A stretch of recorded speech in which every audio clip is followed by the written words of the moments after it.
در یک جایگی گذراندیم و موضوعی که معلمه انتخاب کردن در تمام کشورمون در بروی همین رای می رود موضوع کتاب می رود معلمه بسیار درس بسیاری اعلا زبانی دارد از نومی که گمنه در آیه نشد و جستان می کنند من میندازی پیش رو هم با والدین و اولین با معلمه ارمت و تشکر زیاد شما با که همقدر زحمت کشیدید با همین تجربه من از این بود آموختم بسیار چیزا رو آموختم شما با تشکر زیاد و باوری دارم که یعنی دوستیکای ما چقدر که در موضوع کتاب برآمد تیار کردید تا آخر اون کتاب را باید چکار کرد؟ دوست آفرین همین کتاب این سرچشمه همه منبع است مخصوصا دانش علم انتظام همه چیز اینا برای کتاب دوست داشتن در کار من باوری دارم که از شما در آینده کشور یک شخصیت های برکمال دانشمند عالم و دیگر همه ساحه‌های کشور به شما سهامگذار میشه و شما یک جهان تشکر شاگردان عزیز شما هم خوش آمدید از شما هم ممنونم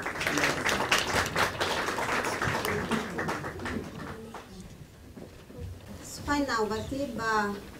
معلمه خدایار و راهبران صنف‌های ابتدایی راهبران صنف‌ها اولا السلام علیکم پدر و مادران عزیز خوش آمدید همتون راستی گپ برای من سخن گفتن حاضر وزنینی کرده است چون که بهوده نگفتم طرفه شاگردی که در حیرت کنم استاد آفرین و صد آفرین برای اون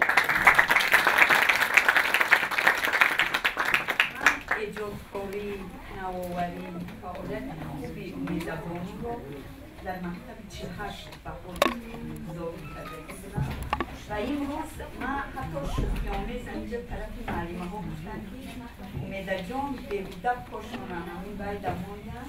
اگر میبایست که تیاتر شخصی خودشون نکنی کردن بهترین و بهترین میبود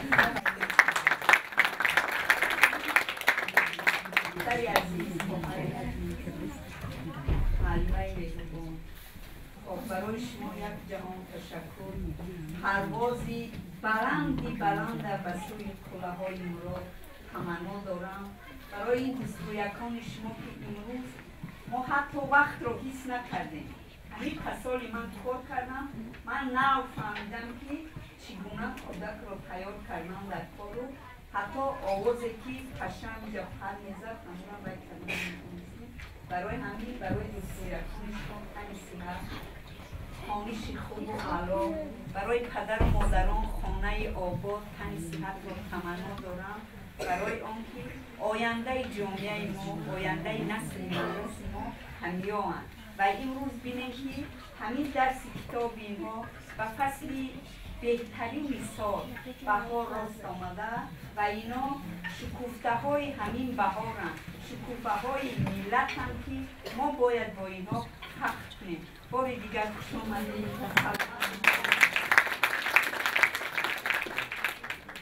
مرحمت سخن با مولیدن اگر دانشمند در دو نفر باشن سلام علیکم با کل نشستگان با اهل معلمان با والدینی که امروز بهر فرزند خود اینجا تشریف آوردن و یک بار در مجلس قید کردیم با یک بار دیگه عموم میگم که شاگرد همین معلمه هستم سال 1994 انا خیلی درس کشاد داشتیم همین گونه تیاری ها داشتیم و زیر دستی همین معلمه طلبه همین کس بودم و امروز شد از اون هستم که فرزند من شاگرد انا همین معلمه هستند و با معلمه یک جهان تشکر میگویم با تا صنف 4 بردن بین ما میشد کم بودی و بحث اون موضوع حالی که یک جهان تشکر با معلمه میگویم که امروز طلبه ها رو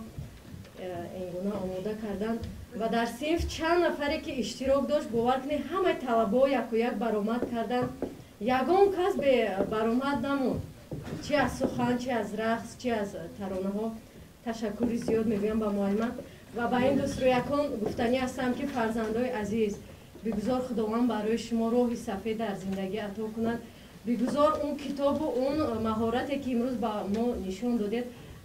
آینده دستگیری شما باشد و یک شخصانی با مرتبه شوید در جامعه ما. تشکر زیاد به دقتتون و از نام کلی والدین و شاگردا یک تحفه نوچیز، یک کتاب به هر یکی اینا تقدیم میکردن. مرحمت والدین اگر به کل باشن تقدیم کنید. تشکر زیاد.